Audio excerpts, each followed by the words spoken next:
Hello दोस्तों, नमस्ते, प्रणाम। मैं आपकी गुड़िया मौर्य और मैं अपने यूट्यूब चैनल पर आप सभी का स्वागत करती हूँ। और हम कजरी गीत सुनाने जा रहे हैं। अच्छा लगे तो कमेंट करना। बैठी कोप भवन कह के मनुआ मारी के, घूंघटा उघारी के ना। बैठी कोप भवन कह के मनुआ मारी के, घूंघटा उघारी के ना। सुने दशरथ जी महाराज रानी कह के बेहाल। सुने दशरथ जी महाराज रानी कह के बेहाल। चाल समझ न पावे वो तो उसे नारी के, घूंघटा उघारी के ना। चाल समझ न पावे वो तो उसे नारी के, घूंघटा उघारी के ना।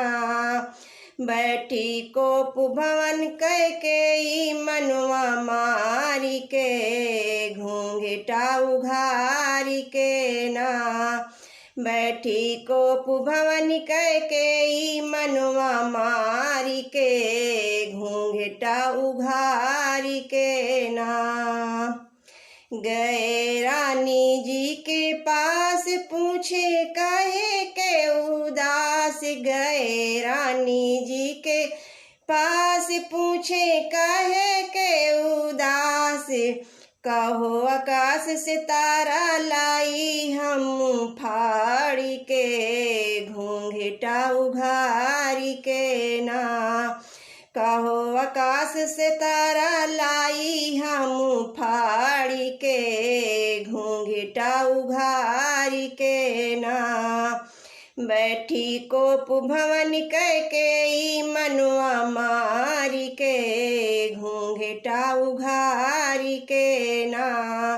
बैठी कोप भवन कह के मनुआ मारी के, घूंघटा उघारी के ना। राम बने बनवासी 14 साल के उदासी। राम बने बनवासी 14 साल के उदासी। अरे सन्यासी बन जंगल में सिधारी के, घूंघटा उघारी के ना। सन्यासी बन जंगल में सिधारी के, घूंघटा उघारी के ना। बैठी कोप भवन कह के मनुआ मारी के, घूंघटा उघारी के ना। बैठी कोप भवन कह के मनुआ मारी के, घूंघटा उघारी के ना।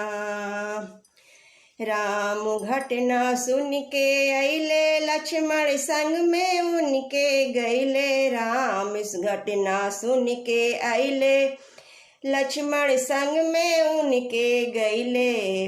वन में सीता गैली राम आधारी के, घूंघटा उघारी के ना।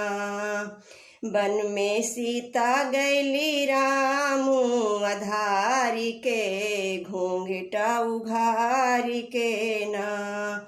बैठी कोप भवन कह के मनुआ मारी के, घूंघटा उघारी के ना। बैठी कोप भवन कह के मनुआ मारी के, घूंघटा उघारी के ना।